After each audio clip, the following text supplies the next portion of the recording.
Hello everyone, कैसे हैं आप सब लोग। आप लोगों को बता दें कि आज हम करेंगे 3 जुलाई के इम्पॉर्टेंट करंट अफेयर्स। आज सैटरडे है, कल संडे को आपका होगा वीकली टेस्ट। जितने भी अभी तक हम लोगों ने करंट अफेयर्स पढ़े हैं इस हफ्ते में, मैं आप लोगों के लिए इम्पॉर्टेंट सिलेक्ट करके लेके आऊँगा और आप लोगों को आज सोने से पहले उन सबको रिवाइज करना है और देखना है कि कल आप लोगों का कितना स्कोर होता है। और इसी सीक्वेंस में जैसे जुलाई पूरा कवर हो जाएगा, एक कंपाइल्ड वीडियो मैं लेके आऊँगा जिसमें पूरे जुलाई के जो इंपॉर्टेंट करंट अफेयर्स होंगे मैं वहाँ पे आपको कवर करवाऊँगा। तो जो लोग ये चैनल पहली बार देख रहे हैं, आप इस चैनल को सब्सक्राइब कर लीजिए ताकि आपको हर एक अपडेट मिलता रहे। कल संडे है और कल ही आप लोगों का all J&K UT based finance account assistant का मॉक टेस्ट 4B है, जिसमें आप लोग चेक करेंगे कि आपका स्टेट रैंक आज की डेट में क्या जा रहा है। तो ये टेस्ट आप लोगों को पता है कि ऑली बोर्ड की ऐप पे आप लोग दे सकते हैं। वहाँ पे अगर आप लोग कूपन कोड यूज़ करेंगे SSS का या फिर JK20 का, SSS में स्पेस नहीं लिखनी है आपको बीच में, तो आपको 20% डिस्काउंट मिल जाएगा। 4000 से ज़्यादा एस्पिरेंट अभी अब हमारे साथ ये टेस्ट दे रहे हैं। तो चलिए स्टार्ट करते हैं आज के करंट अफेयर्स को बिना ज़्यादा टाइम वेस्ट किए। सबसे पहले आप लोगों को बता दूं कि कौन से मिनिस्टर ने रिलीज़ करी है एक रिपोर्ट जिसका नाम है UDISC+। ये जो है ये स्कूल एजुकेशन के लिए लॉन्च की गई है। UDISC से आप लोगों को यहाँ पे क्लियर हो जाएगा, unified district information system for education ये लॉन्च की गई है। जो हमारे इस समय मिनिस्टर हैं for education mister Ramesh Pokhriyal ji. अब यहाँ पे ये क्वेश्चन इम्पॉर्टेंट क्यों है, तो ये बेसिकली एक सर्वे होगा। अभी आप लोगों ने देखा है कि हमारी नई पॉलिसी आई है एजुकेशन पॉलिसी, जिसके तहत ग्रॉस एनरोलमेंट रेशो बढ़ाने के लिए काफ़ी ज़्यादा स्ट्रेस दिया गया है। तो ये उसी के लिए काम करेगी। और अभी तक का ये जो प्लस आप लोग देख रहे हैं ऐड यहाँ पे किया हुआ, इसके तहत कोशिश की जाएगी जितना भी डेटा है सारा कलेक्ट किया जाए। जो स्कूल्स आते हैं या जिन स्कूल्स इसमें जो हम यहाँ पे बात करें, जो स्कूल्स इसके अंडर आते हैं वहाँ से डेटा पूरा कलेक्ट किया जाए। रियल टाइम डेटा होगा और ये अब तक का लार्जेस्ट मैनेजमेंट इंफॉर्मेशन सिस्टम होगा ऑन स्कूल एजुकेशन, जिसमें 1.5 मिलियन स्कूल्स कवर करेंगे। 1.5 मिलियन स्टूडेंट्स नहीं है, 1.5 मिलियन स्कूल्स का, स्टूडेंट्स का नहीं, स्कूल्स का डेटा कवर किया जाएगा, जिसमें 9.6 मिलियन टीचर्स आते हैं। और अगर हम बात करें तो 264 मिलियन चिल्ड्रन। आपको ये डेटा याद नहीं रखना, आपको बस ये याद रखना है कि UDISC किसने लॉन्च किया है, प्लस वर्जन है ये इसका। तो आप लोगों को ये मैंने बता दिया कि यूनियन मिनिस्टर हमारे रमेश पोखरियाल निशंक जी हैं। इनकी कॉन्स्टिट्यूंसी है हरिद्वार, जो कि आपके उत्तराखंड में है। इसी के साथ यहाँ पे अगर एक क्वेश्चन बनता है कि मिनिस्टर ऑफ स्टेट कौन है, तो वो हैं आपके संजय शामराव धोत्रे जी। तो इनका नाम भी आपको याद रखना है। ये अकोला जगह है महाराष्ट्र में, वहाँ से इलेक्शन जीत के आए हैं। तो बात करते हैं नेक्स्ट क्वेश्चन के ऊपर। अभी हाल ही में FIEO, अब FIEO क्या है पहले तो ये समझना है आपको, federation of Indian export organisation, इन्होंने अभी RMX के साथ, इंडिया के साथ एक MOU साइन किया है। किसको सपोर्ट करने के लिए?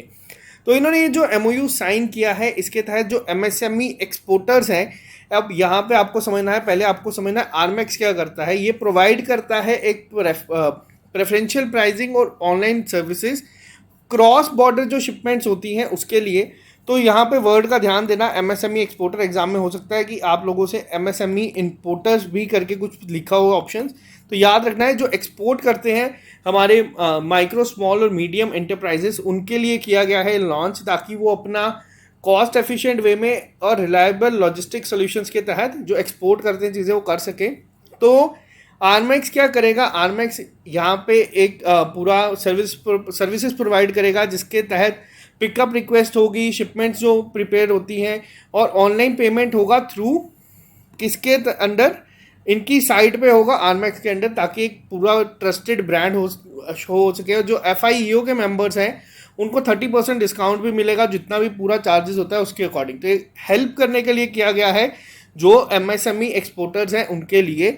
और इंडिया की MSME मार्केट जो है, या फिर अगर मैं बात करूँ ई-कॉमर्स मार्केट को, कहा गया है 2026 तक ये ग्रो करेगी। कितने $? तो ये करेगी $200 बिलियन। 2026 तक ये एक्सपेक्टेड है। तो ये काफ़ी अच्छी चीज़ है, आप लोगों को पता होनी चाहिए। FIEO का हेड ऑफिस है न्यू दिल्ली में। तो आरमैक्स के बारे में तो मैंने आपको बता दिया कि ये multinational logistic courier and package delivery company है, तो इसके तहत ये किया गया है। आरमैक्स का कहाँ पे है हेड ऑफिस, तो ये है आपका यूएई। यूएई में कहाँ पे है, तो ये है दुबई में। दुबई की अगर यूएई की बात करें तो यूएई में इस बार आपका जो इंडिया में वर्ल्ड कप होना था T20 का, वो इस बार आप लोगों का शिफ्ट कर दिया गया यूएई में, लेकिन होस्ट इंडिया ही है अभी भी 2021 जो आप लोगों का T20 वर्ल्ड कप है उसका। तो ये आपको याद रखना है। यूएई के साथ कौन सी कंट्री और इसको होस्ट करेगी, तो वो है आपकी ओमान। बात करते हैं थर्ड क्वेश्चन के ऊपर। अभी AGNIFM, अब ये AGNIFM क्या है, तो ये है आप लोगों का Arun Jaitley national institute of financial management. ये पहले national institute of financial management था, लेकिन आपको पता है अरुण जेटली हमारे फाइनेंस मिनिस्टर थे, इनका निधन हो गया था, तो इसका नाम अभी हाल ही में बदल के Arun Jaitley national institute of financial management कर दिया गया है। इन्होंने MOU साइन किया है किसके साथ, ताकि एक सेंटर ऑफ एक्सीलेंस बनाया जाए जिसको आर्टिफिशियल इंटेलिजेंस से जो है एक्सीलेंस विद आर्टिफिशियल इंटेलिजेंस। तो किसके साथ किया गया है ये, तो ये किया गया है माइक्रोसॉफ्ट के साथ। ये आपको याद रखना है। अब जो Arun Jaitley national institute of financial management है, ये है कहाँ पे, इसका हेडक्वार्टर कहाँ पे है, आपको ये भी याद रखना है। ये है आपका फरीदाबाद। फरीदाबाद कहाँ पे है, तो ये है आपका हरियाणा में। आज की डेट में हमारा यूनियन मिनिस्टर कौन है, तो वो हैं निर्मला सीतारमन। और अगर आपसे पूछा जाए प्रेसिडेंट कौन है यहाँ पे AGNIFM का, तो वो भी आपकी निर्मला सीतारमन जी ही है। जो भी हमारा फाइनेंस मिनिस्टर होता है वो इसका प्रेसिडेंट होता है। सेम जैसे मैंने आप लोगों को बताया था नीति आयोग का चेयरपर्सन कौन होता है, वो हमेशा प्राइम मिनिस्टर ही होता है। बात करते हैं नेक्स्ट क्वेश्चन के ऊपर। क्वेश्चन नंबर 4 पे, who inaugurated Asia's largest and world 5th largest high speed track at Indore MP। अब यहाँ पे दो चीज़ें आपको बता दूँ। एशिया का सबसे बड़ा ट्रैक है, इम्पॉर्टेंट इसलिए है क्योंकि ये इंडिया में है। वर्ल्ड का ये 5th लार्जेस्ट है। तो आप लोगों को जो पहली चीज़ याद रखनी है वो याद रखनी है कि ये है कहाँ पे, तो ये है आपका इंदौर में, मध्य प्रदेश में। अब ये है क्या, आप लोगों ने देखा Formula 1 रेसिंग होती है, जिसके तहत इसका नाम क्या रखा गया है। टोटल लेंथ आपको पूछी नहीं जाएगी, फिर भी आप लोग याद रखिएगा 11.3 किलोमीटर है। इसका नाम है नेट्रैक्स। अब नेट्रैक्स क्या है, यहाँ पे national automotive test tracks HST high speed track. तो ये आपको याद रखना है, ये भी पूछा जा सकता है। कहाँ पे है ये ज़्यादा इंपॉर्टेंट है, तो आपसे एग्जाम में डायरेक्ट ये पूछा जा सकता है। इनॉग्रेट किसने किया है इसको, तो वो किया गया है प्रकाश जावड़ेकर जी के द्वारा। प्रकाश जावड़ेकर कौन से मिनिस्टर हैं हमारे, तो प्रकाश जावड़ेकर इस समय हमारे मिनिस्टर हैं heavy industries and public enterprises के मिनिस्टर। तो आपको ये याद रखना है इनके बारे में। बात करते हैं नेक्स्ट क्वेश्चन के ऊपर। अभी हाल ही में 7th एडिशन हुआ है इंडियन ओशन नेवल सिम्पोसियम का, वो कहाँ पे कंडक्ट किया गया है। पहली चीज़ आपको ये याद रखनी है। दूसरी चीज़ यहाँ पे इंपॉर्टेंट ये बनता है कि ये इसका हेडक्वार्टर ये कहाँ पे है, या फिर इसकी इस समय चेयर किसके पास है। तो ये दोनों क्वेश्चन आपके एग्जाम में पूछे जा सकते हैं। 7th इंडियन ओशन नेवल सिम्पोसियम जो हुआ है, ये हुआ है आपका ला रियूनियन। ये एक आइलैंड है, कहाँ पे है, तो ये इंडियन ओशन में है, ईस्ट मदागास्कर के साइड पे। तो आपको मदागास्कर को याद नहीं रखना, आपको बस ये नाम याद रखना है, पूछा जा सकता है। अगर एग्जाम में पूछा जाएगा 2021 की चेयर किसके पास है इसकी, तो ये आंसर होगा आपका फ्रांस। फ्रांस से इंडिया ने अभी हाल ही में राफेल भी खरीदे हैं, ये भी आपको याद रखना है क्योंकि एग्जाम में पूछा जा सकता है। काफ़ी इंपॉर्टेंट था, काफ़ी न्यूज़ में था। सरल पेंशन प्लान अभी किसने लॉन्च किया है, तो ये भी एग्जाम पॉइंट ऑफ व्यू से काफ़ी इंपॉर्टेंट है। जो भी नए प्लान आते हैं, अभी मैंने आपको बताया था ICICI ने लॉन्च किया है एक बैंकिंग सोल्यूशन जिसका नाम था सल्यूट डॉक्टर्स, जिसके तहत डॉक्टर्स की हेल्प की जाएगी, उनके लिए काफ़ी प्लान्स थे। वैसे ही सरल पेंशन प्लान किसने लॉन्च किया है, तो ये किया गया है LIC के द्वारा। पहले तो ये पता होना चाहिए। दूसरी चीज़, ये एन्युटी ऑप्शन प्लान है, तो आपको इतना डिटेल में ये नहीं जाना तब तक जब तक आप लोग अगर LIC के एग्ज़ाम नहीं दे रहे, इंश्योरेंस एग्ज़ाम नहीं दे रहे। LIC 1956 में बना था। जितने भी उस समय इंश्योरेंस कंपनीज थी सबको मर्ज करके LIC बनाया गया था। आज की डेट में भी LIC one of the most profit making government organisation में से एक है। मुंबई में इसका हेडक्वार्टर है, आपको इतना पता है, और चेयरमैन है इसके MR कुमार। एग्जाम में ये चीज़ें कई बार पूछी जाती हैं, तो आपको ये याद रखनी है। बात करते हैं नेक्स्ट क्वेश्चन पे। अभी हाल ही में 36 सैटेलाइट्स को लॉन्च किया गया है orbit to provide internet services in northern hemisphere. तो ये किसके द्वारा किया गया है? तो पहली चीज़ तो आपको ये पता होनी चाहिए कि जो 36 सैटेलाइट्स को किया गया है, ये किया किसने है? ये किया है वनवेब ने। वनवेब जो है ये एक वेंचर है जिसको कौन बैक करता है, या कौन इसका बेसिकली पेरेंट कंपनी अगर हम बोले तो वो कौन है? वो है आपकी भारती एयरटेल। भारती एयरटेल, आप लोगों के पास अगर एयरटेल की सिम है तो आपको पता होगा। इन्होंने किया है, कहाँ से किया है? तो रशिया से किया है इसको लॉन्च। 36 सैटेलाइट्स को किया गया है ताकि जो नॉर्दर्न हेमिस्फीयर है वहाँ पे इंटरनेट सर्विसेज को प्रोवाइड किया जाए। बहुत इंपॉर्टेंट है। जो वनवेब है, अगर हम यहाँ पे बात करें वनवेब के CEO कौन है, तो वनवेब के CEO हैं नील मैस्टरसन। और अगर हम बात करें वनवेब के एग्जीक्यूटिव चेयरमैन कौन है, तो वो हैं आपके इंडियन सुनील भारती मित्तल। क्योंकि मैंने अभी आपको बताया पेरेंट कंपनी कौन है, भारती एयरटेल है। अगर इसका हेडक्वार्टर पूछा जाए कहाँ पे है, तो इसका हेडक्वार्टर है आपका लंदन, UK में, यूनाइटेड किंगडम में। 2 नई स्पीशीज़ अभी हाल ही में मिली हैं स्नेल की।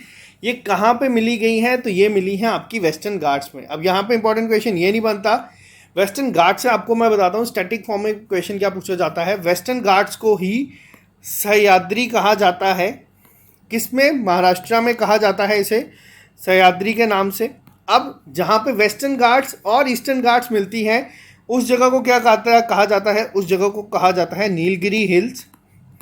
और साथ ही में हाईएस्ट पीक कौन सी है अगर आपसे वेस्टर्न घाट्स की पूछी जाए, तो वो है आपकी अनायमुडी। तो आपको ये भी याद रखना है। ये स्टैटिक फॉर्म में काफ़ी इंपॉर्टेंट था, इसीलिए क्वेश्चन यहाँ पे आप लोग देख रहे हैं। बात करते हैं नेक्स्ट क्वेश्चन के ऊपर। रैंकिंग पे क्वेश्चंस बहुत कम पूछे जाते हैं, लेकिन ये करंट न्यूज़ में है तो इसीलिए मैं आपको बता रहा हूँ। एग्जाम में कभी भी रैंकिंग जो है स्पोर्ट्स की वो नहीं पूछी जाएगी। हाँ, ये पूछा जा सकता है कि जो मैंने आपको बताया था दीपिका कुमारी को भी उन्होंने 3 वर्ल्ड कप जीतने के बाद उनका रैंक 1 हो गया है, तो आपसे पूछा जा सकता है कि दीपिका कुमारी किस स्पोर्ट से रिलेटेड हैं, तो वो है आर्चरी से। टोक्यो में ओलंपिक्स में इकलौती इंडियन आर्चरर फीमेल हैं जो कि रिप्रेजेंट करेंगी, ये आपसे पूछे जा सकते हैं। तब रैंकिंग इंपॉर्टेंट है। यहाँ पे जो पूछा गया है इंडियन मैन हॉकी टीम का रैंकिंग जो अभी हाल ही में FIH ने, इंटरनेशनल हॉकी फेडरेशन ने जो रिलीज़ की है उसके तहत क्या है, तो इंडियन मेन टीम की रैंकिंग है 4th और विमेन टीम की है 10th। यहाँ पे ये क्वेश्चन इस फॉर्म में आपको याद रखना है, क्योंकि जो आप लोगों का वर्ल्ड कप होगा 2023 का हॉकी का, वो आपका इंडिया होस्ट करेगा। इंडिया में कहाँ पे होगा? इंडिया में ये होगा ओडिशा में, भुवनेश्वर में। तो ये आपको याद रखनी है, इसीलिए हॉकी की जो रैंकिंग्स हैं वो काफ़ी इंपॉर्टेंट है। तो आपको एक्स्ट्रा जो चीज़ें मैंने बताई हैं वो याद रखना है। बात करते हैं नेक्स्ट क्वेश्चन के ऊपर। नेशनल क्रॉप इंश्योरेंस वीक कब ऑब्जर्व किया जाता है? नेशनल क्रॉप इंश्योरेंस वीक, यहाँ पे आपको वर्ड पे ध्यान देना है। वीक को ऑब्जर्व किया जाता है 1 से 7 जुलाई के बीच में। नरेंद्र सिंह तोमर हमारे इस समय एग्रीकल्चर मिनिस्टर हैं, उन्होंने इसको फ्लैग ऑफ किया है इसको। तो आपको एक ये चीज़ याद रखनी है, ये क्रॉप इंश्योरेंस अवेयरनेस कैंपेन के तहत किया जाता है। केरला क्रॉप इंश्योरेंस डे कब मनाया जाता है? तो ये मनाया जाता है जुलाई 1 को। तो ये भी आपको याद रखना है। केरला एक अलग से मनाता है अपना केरला क्रॉप इंश्योरेंस डे, तो ये आपका मनाया जाता है 1 जुलाई को। तो आपको ये चीज़ें याद रखनी है, काफ़ी इंपॉर्टेंट है एग्जाम पॉइंट ऑफ व्यू से भी। इसी के साथ आज 2 जुलाई को आप लोगों का मनाया जाता है मैं आपको नेक्स्ट क्वेश्चन वही है, मैं आपको बता दूं, वर्ल्ड स्पोर्ट्स जर्नलिस्ट डे मनाया जाता है आपका 2 जुलाई को। एग्जाम पॉइंट ऑफ व्यू से ये क्वेश्चन इंपॉर्टेंट है। पहली बार कब मनाया गया था? तो ये मनाया गया था आपका जुलाई 2, 1994 में। इंटरनेशनल स्पोर्ट्स प्रेस एसोसिएशन यानी कि APIS, इसका हेडक्वार्टर कहाँ पे है? तो ये है आपका स्विट्जरलैंड में, ल्यूसान में है। इतना आपको पता होना चाहिए। अब बात करते हैं नेक्स्ट क्वेश्चन पे, आज की डेट का इंपॉर्टेंट क्वेश्चन, क्योंकि 66 फाउंडेशन डे सेलिब्रेट किया है SBI ने, स्टेट बैंक ऑफ इंडिया ने। ये कब मनाया गया था? तो ये मनाया गया है 1 जुलाई 2021 को। अब यहाँ पे एक चीज़ आपको याद रखनी है, 1955 में SBI बना था, पहली चीज़।